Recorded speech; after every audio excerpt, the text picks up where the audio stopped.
Hello everyone, welcome back to my YouTube channel. So AFCAT 1 2025 में का आज first जो है पेपर था 22 फेब को फर्स्ट शिफ्ट का। तो उसकी एनालिसिस हम लोग देखने वाले हैं। तो चलिए फिर स्टार्ट करते हैं। सो पहला क्वेश्चन जो पूछा गया था, which king build Jantar Mantar. So Jantar Mantar किसने बनाया है, ये क्वेश्चन पूछा गया था। तो इसका राइट आंसर हो जाएगा महाराजा जयसिंह ऑफ जयपुर। सो इन्होंने जंतर मंतर 1724 में बनवाया था, ये भी आप याद रखेंगे। क्या हो जाएगा, 1724 में इन्होंने जो है जंतर मंतर का निर्माण किया था। इसके अलावा जो है इन्होंने और भी जो सिमिलर ऑब्जर्वेटरीज है वो उन्होंने बनवाए थे। कहाँ कहाँ, तो उज्जैन, वाराणसी, मथुरा। सो ये भी जो है आप याद रखेंगे। अगला क्वेश्चन जो पूछा गया था वो था कि which country is not part of UN. तो कौन सा देश संयुक्त संयुक्त राष्ट्र का हिस्सा नहीं है, ये क्वेश्चन था। तो इसमें जो ऑप्शंस में दिए हुए थे वो था पैलेस्टीन, एंडोरा, बेनिन, कैबो वर्डे। ये थे, तो ये तीनों तो इनके मेंबर्स हैं। तो एक ही ऑप्शन बचता है, पैलेस्टीन। सो यही जो है इसका राइट आंसर हो जाएगा। अगला क्वेश्चन जो पूछा गया था, Eden was the name of which governor general of India. Name of the sister होगा यहाँ पे, सिस्टर। सो किस गवर्नर जनरल की बहन का नाम ईडन था, बेसिकली ये क्वेश्चन था। तो इसका जो राइट आंसर हो जाएगा वो हो जाएगा लॉर्ड ऑकलैंड। इनकी बहन का नाम था ईडन, और जो ईडन गार्डन्स कैलकाटा में है वो भी इन्हीं के नाम पे रखा गया था। एमिली एंड फैनी ईडन जो ऑकलैंड की सिस्टर्स थी। अगला क्वेश्चन जो पूछा गया था, in which Indian state did the polo game originated. So polo game कौन से जो है राज्य में ओरिजिनेट हुआ था। तो इसका जो राइट आंसर हो जाएगा वो हो जाएगा मणिपुर। और मणिपुर से एक बहुत इंपॉर्टेंट जो सवाल हमेशा पूछा जाता है वो है केबुल लामजो के बारे में। ये एक नेशनल पार्क है, और ये world's only floating national park है। इंडिया का नहीं, पूरी दुनिया का इकलौता फ्लोटिंग नेशनल पार्क है, इसलिए ये इम्पोर्टेंट हो जाता है, तो आप याद रखेंगे। अगला क्वेश्चन जो पूछा गया था, which gases are included in the national air quality index. So air quality index जो हम चेक करते हैं नेशनल, तो उसमें कौन कौन सी गैसेस जो हैं देखी जाती हैं। तो इसका राइट आंसर हो जाएगा PM10, particulate matter 10, PM2.5, CO carbon monoxide, ozone NO2 SO2। तो ये कुछ जो है इम्पोर्टेंट गैसेस हैं जो देखी जाती हैं। और ये जो गैसेस है ये इम्पैक्ट करती हैं, ये पॉल्यूटेंट्स है basically, which impacts respiratory health and contributes to smoke. अगला क्वेश्चन जो पूछा गया था, what is the relationship of living organism in physical environment. So इसका जो राइट आंसर हो जाएगा वो हो जाएगा ecology, because ecology studies the interaction between organism and their environment. अगला क्वेश्चन जो पूछा गया था वो था कि मैच करना था, कुछ पर्सनालिटीज दिए हुए थे और उनके रिस्पेक्टिव फील्ड्स दिए हुए थे, उनको हमें मैच करना था। सो इसमें जो है जामिनी रॉय दिया हुआ था जो कि एक फेमस पेंटर है। उसके अलावा भुवनेश्वरी कुमारी दिया हुआ था जो कि एक स्क्वॉश प्लेयर है। पाटकर जी का नाम दिया हुआ था जो कि एक सोशल एक्टिविस्ट है। सो ये कुछ नाम दिए हुए थे जिन्हें मैच करना था। अगला क्वेश्चन पूछा गया था कि एक्सरसाइज जो कोंकण शक्ति है कोंकण एक्सरसाइज किसके किसके बीच होती है, ये क्वेश्चन था। सो ये एक नेवल एक्सरसाइज है बिटवीन इंडिया एंड यूके। इसके अलावा और कुछ एक्सरसाइजेस देख लेते हैं हम जो इम्पोर्टेंट है, जैसे डेजर्ट साइक्लोन। सो ये यूएई के साथ में हुआ है। कब हुआ है, तो जनवरी 2 से 15 तक का। डेट भी आजकल पूछ लेता है, जैसे पीसीएस वाले में पूछा था, वैसे इतना इम्पोर्टेंट नहीं है जो एफकैट में पूछे, फिर भी आप देख लीजिएगा। डेजर्ट साइक्लोन यूएई के साथ, और साइक्लोन सिर्फ पूछे तो इजिप्ट। डेजर्ट साइक्लोन, डेजर्ट से आप यूएई जो है उसको एसोसिएट कर सकते हैं। साइक्लोन सिर्फ पूछे तो इजिप्ट के साथ। एक्सरसाइज खंजर किर्गिस्तान के साथ।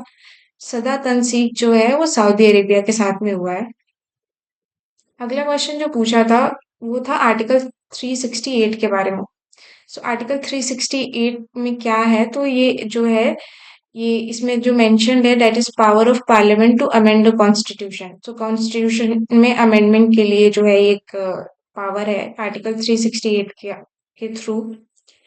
इसमें एक जो इम्पोर्टेंट अमेंडमेंट आता है 42nd कॉन्स्टिट्यूशनल अमेंडमेंट एक्ट, ये बहुत बार पूछा जाता है, इसको मिनी कॉन्स्टिट्यूशन भी बोलते हैं। सो ये भी आप याद रखेंगे। उसके अलावा आप मुझे कमेंट में बताएंगे कि जो फंडामेंटल ड्यूटीज है वो कौन से जो है अमेंडमेंट के थ्रू ऐड होती। अगला क्वेश्चन था कि जो है VVR beyond visual range missile के बारे में पूछा था, जो इंडिजीनियस बिल्ट है, तो वो कौन सी हो जाएगी? अस्त्र। अस्त्र जो है इंडिया की एक indigenous built beyond visual range missile है। और वीवीआर मिसाइल्स है क्या? तो these are air to air missiles with 40+ kilometres of range. अगला क्वेश्चन जो पूछा गया था, द AL-31FP इंजन, पता नहीं इंजन का नाम दिया था या नहीं, तो बस पूछा था कि जो इंजन, ये इंजन का नाम है जो कि सुकोई MKI फाइटर एयरक्राफ्ट्स में जो है यूज होती है, तो पूछा था कि किसके द्वारा बनाई जा रही है। तो इसका राइट आंसर हो जाएगा हैल, हिंदुस्तान एरोनॉटिक्स लिमिटेड। इसके द्वारा जो है ये अभी मैन्युफैक्चर किया जा रहा है, और ये एक लाइसेंस एग्रीमेंट के साथ में है विथ रशिया। सो ये भी जो है आप याद रखेंगे। अगला क्वेश्चन पूछा था, how many countries are in OPEC. So OPEC में टोटल कितने जो है कंट्रीज है, ये क्वेश्चन पूछा गया था। तो इसका राइट आंसर हो जाएगा 12, and it was founded on 14 September 1960 in Baghdad. इसमें फर्स्ट 5 कंट्रीज कौन कौन सी थी? तो Iran, Iraq, Kuwait, Saudi Arabia और वेनेजुएला थी। करेंटली इसमें 12 मेंबर्स हैं, ये भी जो है आप याद रखेंगे। अगला क्वेश्चन जो पूछा गया था, who is the current chief of Indian air force. So Indian air force का करेंट चीफ पूछा था, तो इसका राइट आंसर हो जाएगा air chief marshal Amarpreet Singh. He succeeded air chief marshal VR Chaudhari, ये भी जो है आप याद रखेंगे। अगला क्वेश्चन पूछा गया था, which is the first pollution control vessel in India. So इसका जो राइट आंसर हो जाएगा वो हो जाएगा Samudra Pratap. It is an indigenously developed vessel for Indian coast guard. अगला क्वेश्चन जो पूछा गया था, where was the first joint commanders conference held. So ये कहाँ हेल्ड हुआ था? तो इसका राइट आंसर हो जाएगा लखनऊ। ये लखनऊ में हेल्ड हुआ था, और थीम क्या था ये भी आप याद रखेंगे, सशक्त और सुरक्षित भारत। अगला क्वेश्चन जो पूछा गया था, Rashtra Parv is official website of which ministry. So Rashtra Parv किसका ऑफिशियल वेबसाइट है? तो मिनिस्ट्री ऑफ डिफेंस का ऑफिशियल जो है वेबसाइट है। It provides information on national events like Republic Day, Independence Day. Next question which was asked was, why doesn't food spoil in cold storage? So इसका जो right answer हो जाएगा वो हो जाएगा slows the growth of microorganism and enzymes. So ठंडे में ये जो enzymes और microorganisms का जो growth है वो slow कर देता है, इसलिए फिर जो खाना है वो ज्यादा टाइम तक सही रहता है। अगला क्वेश्चन जो पूछा गया था, who won the women's Asian champions trophy in 2024। So इसका जो राइट आंसर हो जाएगा वो इंडिया हो जाएगा। इंडिया ने ही जीता है बाय डिफीटिंग चाइना विथ 1-0। ये हुआ कहाँ था? तो ये राजगीर हॉकी स्टेडियम जो कि बिहार में है वहां हुआ था। अगला क्वेश्चन था, which is the first scheduled airline to launch from UP. So इसका राइट आंसर हो जाएगा शंख एयर। और इसका इनिशियल जो रूट रहने वाला है, that will include Lucknow, Varanasi and Gorakhpur.